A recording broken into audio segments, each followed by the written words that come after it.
এই আলগাপুর এলাকার সর্বপ্রথম এই মহফিল আমি খবর শুনতে পাইছি।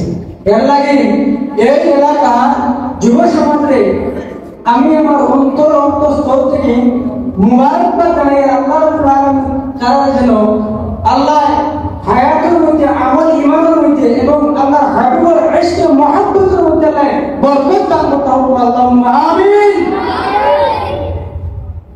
প্রত্যেক বছর আল্লাহ এবং আল্লাহর হাবিবের মহফিল দ্বারা খোদা আল্লাহ তাআলা তৌফিক দিতে আপনারা রাজি আছেন? জি, আওয়াজ করে যাবেন যারা আছেন আপনারা রাজি আছেন? জি, আল্লাহ রাব্বুল আলামিন প্রত্যেক বছর তারাতে তৌফিক দিতা। এক সময় আসলো আজ থেকে 10 বছর 11 বছর 12 বছর আগে রোজার ঈদের দিনও আর ঈদুল আযহার দিনও বা বিভিন্ন সময় না যে রাসূল মহফিল মাসে না হইয়া যুব সমাজ হলে অকেশনা হতা কারণ বাসনার আড্ডা না হতা, ঠিক না? আপনারা বলছেন। কিন্তু আজকাল আমার যুব সমাজ যারা আছেন এরা ধন্যবাদ দেওয়ার ভাষা হইয়ান না। এখন তো আলহামদুলিল্লাহ গান অকেশনা এটার কোনো গল্প নাই। এবং দেখা যায় গ্রামে গ্রামে অঞ্চলে অঞ্চলে শহরে শহরে শুধুমাত্র আমার আপনার নবী কুল কায়নাতের নবী দয়াল নবী রাউফুর রহিম রহমাতুল লিল আলামিন নবী সাল্লাল্লাহু আলাইহি ওয়াসাল্লাম আশিক হলে আল্লাহর হাবিবের মহল্লায় বলেন জুরে সুবহানাল্লাহ। কিন্তু এক সময় আসলো গানের মহফিল বলে গুনাইবো গানের আড্ডা গানা আসলো। রাসূলুল্লাহ ফরমান যে জায়গা গান বাজনা করা হয় পাইতা বাজানি হয় এই জায়গা আল্লাহর গজব নাযিল হয়। আর গান যে সময় শুনবায় গানের আওয়াজ শোনা শয়তানের আওয়াজ শোনা রাসূলুল্লাহর তারিখ জিকির আসতে শোনা ইবাদত শোনা হোক সুবহানাল্লাহ। জিকির জামিল হিলিয়াতুল হাবিবিল খলিল নামক কিতাবের মধ্যে আছেন আল্লাহর হাবিব সাল্লাল্লাহু আলাইহি ওয়াসাল্লাম একটা হাদিস জিকিরুল আম্বিয়া মিনাল ইবাদাতি ওয়া জিকিরুস সালিহিন কাফারাত। আল্লাহর হাবিব মুহাম্মদ রাসূলুল্লাহ সাল্লাল্লাহু আলাইহি ওয়াসাল্লাম ফরমায় সমস্ত নবীদের আলোচনা হয় ইবাদত আর সালিহিন কাজ হয়। সমস্ত সালিহিন হলে জিকির হলে গুনাহ সবই আল্লাহ মাফ করে দেবা। আর যেহেতু নবীগণ আছেন আজকে এই মহফিল নবীগণের আলোচনা হইব। আমরা নবীর লগে আরো অন্য নবীগণ আলোচনা হইব। আমরা নবী আল্লাহ রাব্বুল আলামিন আমরা নবী এমন মুজিজা দান করেছেন এমন বরকত দান করেছেন যার যে উদ্দেশ্য নিয়া আল্লাহর হাবিবের খেদমত লইতা আল্লাহর হাবিবের সমস্যারে সমাধান করে দিতা। আল্লাহর হাবিব সাল্লাল্লাহু আলাইহি ওয়াসাল্লামের প্রেমিক উম্মতগণ হযরত মুহাম্মদ সাজিদার সামনে অনুরোধ করিয়া আপনি স্টেজে তো শুনাবো আপনি স্টেজে আইবেন। আল্লাহর হাবিব সাল্লাল্লাহু আলাইহি ওয়াসাল্লামকে আল্লাহ এমন ক্ষমতা দান করেছেন। বুখারী শরীফের হাদিস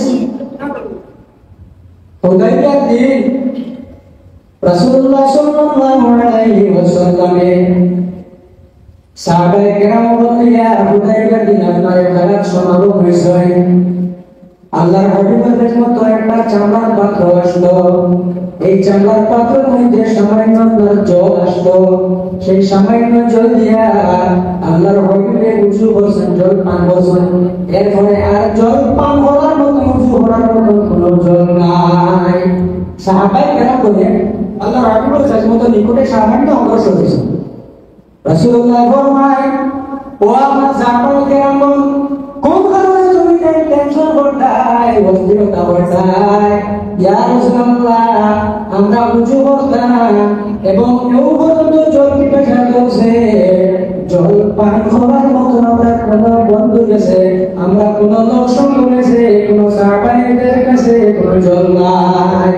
আল্লাহর হাবিবের খালি পাত্র বুখারী শরীফের হাদিস লোটারি বেটা কিসা কাহিনী না রেফারেন্স দেওয়া দিয়া সময় কম নেই আমি আইনে এবার পড়ে নেব। আল্লাহর হাবিবের খালি পাত্র যেটা কোনো জল নাই কিচ্ছু নাই চামড়ার পাত্র হাদিস আছে ওটা নবীজি হাত ঢুকাইছেন আঙ্গুল মুবারক ঢুকানোর সঙ্গে সঙ্গে দেখা যায় জন্মের মতন জল আল্লাহর হাবিবের আঙ্গুল মুবারক যেমন বাইরে শুরু হয়েছে। সুবহানাল্লাহ।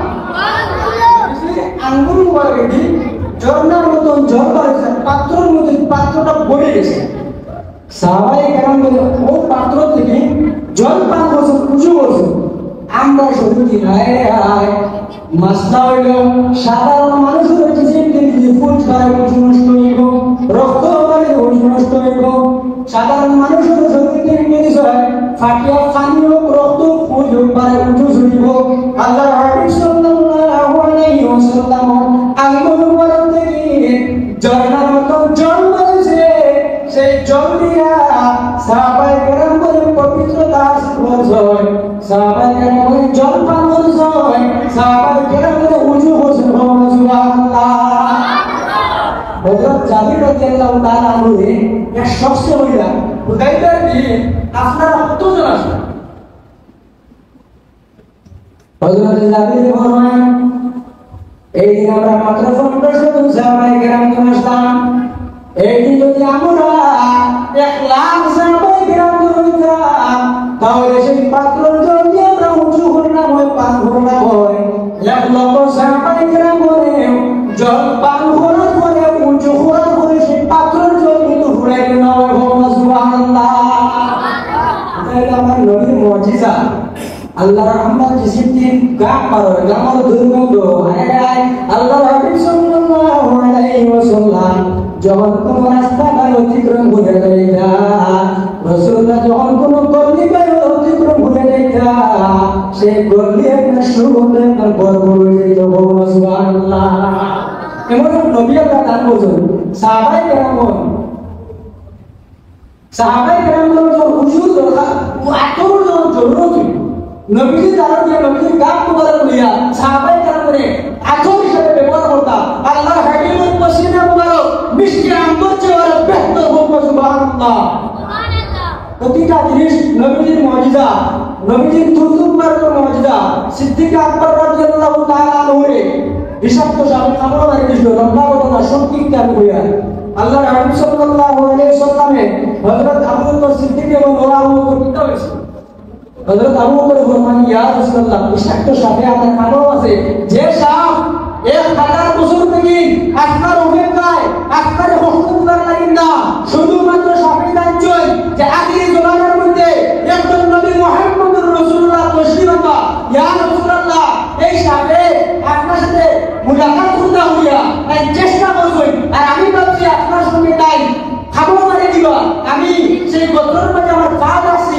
ইয়া রাসূলুল্লাহ, সেই সাপে আমারে কয়েকবার সংকেত দিছই, সিগন্যাল দিছই, এরপরে আমি আগুন করে আমার জান কুরবান করে দিয়েছি।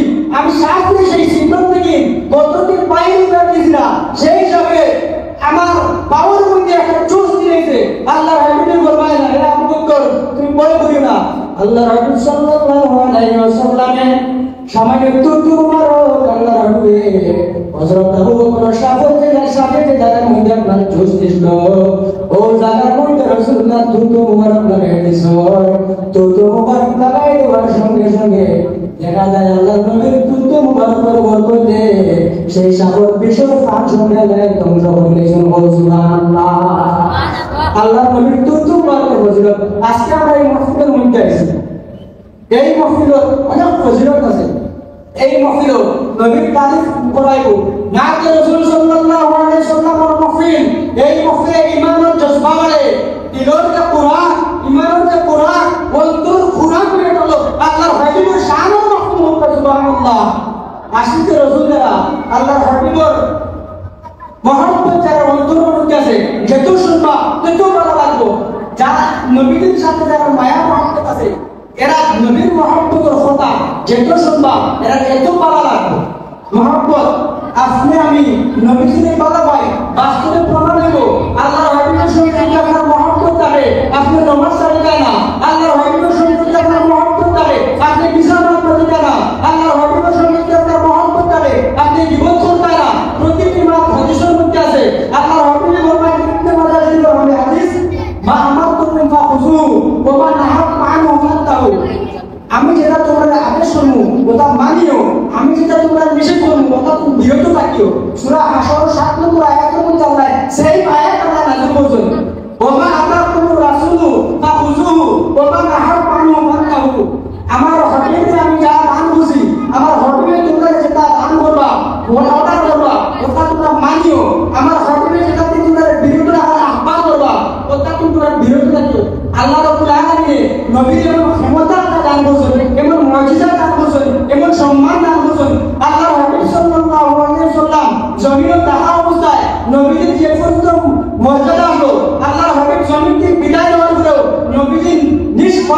নিজ রওজা মুবারকের মধ্যে সশরীরে আল্লাহর হাবিব জিন্দা সুবহানাল্লাহ।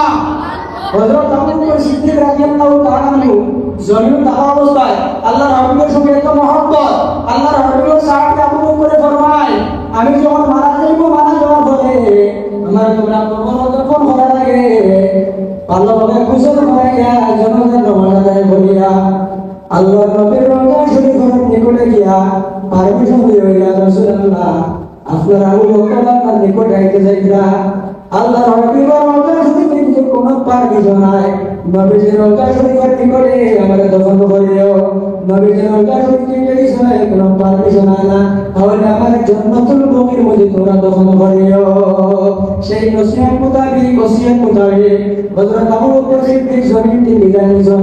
আল্লাহর নবীর সাহাবায়ে কেরামকে আখিরি গোসল হয়ে জানাজার নামাজ আদায় করিয়া আল্লাহর নবীর রওজার কিনারে গিয়া হযরত ওমর ফরমাইয়া, রাসূলুল্লাহ আসসালাতু ওয়াসসালামু আলাইকা ইয়া রাসূলুল্লাহ, আপনার বন্ধু আবু বকর আপনার নিকটে আইতা, আপনার রাসূলুল্লাহ যদি পারমিশন দেন তাহলে আপনার নিকটে আমরা দফন করতাম, আর যদি আপনি পারমিশন দেন না তাহলে আমরা জান্নাতুল বাকির মধ্যে দফন করতাম। ওই সময় রওজা শরীফ থেকে একটা আওয়াজ এসে, উদখুলুল হাবিব আইল হাবিব আইনাল হাবিব আইল মুস্তাক, বন্ধুর সঙ্গে বন্ধুরে তোমরা মিলিয়ে দেও। আল্লাহর হাবিবের রওজা শরীফের পারমিশন দিয়েছে, এরপর রাসূলুল্লাহ রাদিয়াল্লাহু হযরত আবু বকর সিদ্দিকের দোয়া করাইছে, সুবহানাল্লাহ। হযরত আলী কিন্তু লম্বা সময় আমার বলছেন 9টা 5 মিনিট পর্যন্ত আমি আলোচনা করতাম। আল্লাহ রাব্বুল আলামিন এর আগে শেষ করি। আল্লাহ রাব্বুল আলামিন আমরা প্রত্যেকের জন্য নবীজির যত আদেশ আছে, আদেশ কিন্তু আমরা মানতাম, আর যত হারাম কার্যকলাপ আছে, মিসামা, দুবর, সুবরপুরি, হিংসা, তরুণতা করা, ফরর ভাত মাতা, জমিন তেলানি, এটা নবীজি কঠোরভাবে নিষেধ করছে। এটা যদি আমরা বিরত থাকতাম, আমরা খালি নিশ্চয় নবীন নবী হই আর হারাম কাজ থাকি বা এটা বলছো না স্ট্যাটাস লাগাইলে আইলা মোহাম্মদ আর বেলা হেরে থিঙ্কিং করে বলতো না মুক্তি এখন যেখান মুক্তি হইমু বাস্তবে যদি ওখানে হয় নবীর মহব্বত আপনার অন্তরের মধ্যে আছে। কারণ কিটা এটা প্রথম দুঃখা দেনেওয়ালা হল আল্লাহর হাবিবের সামনে নবীদের পিছনে নামাজ পড়েছেন আর হোজাইকে নবীর বিপক্ষে সমালোচনা করছেন। এর লাগে এটা সত্য বা আপনার আমাদের দুঃখা দিবার লাগে এটা তুমি বাঁচিয়ে থাকো। আল্লাহ রাব্বুল আলামিন আমরা বলতে পারিব নবীজির আদর্শ মোতাবেক, নবীজির পাতায় মধ্যে, নবীজির সুন্নতের তরিকায় আমরা চলতাম, আর নবীজির যে জিনিসটা আমরা বিরত থাকার জন্য আহ্বান করছেন, অর্ডার করছেন, এটা জিনিস আমরা বাঁচিয়ে থাকতাম। আল্লাহ রসুলের আমরা সবসময় স্মরণ করতাম। আল্লাহ আমাদের তৌফিক দাও, আমিন। ওয়া মা আলাইনা ইল্লাল বালাগ। আসসালামু আলাইকুম ওয়া রাহমাতুল্লাহ।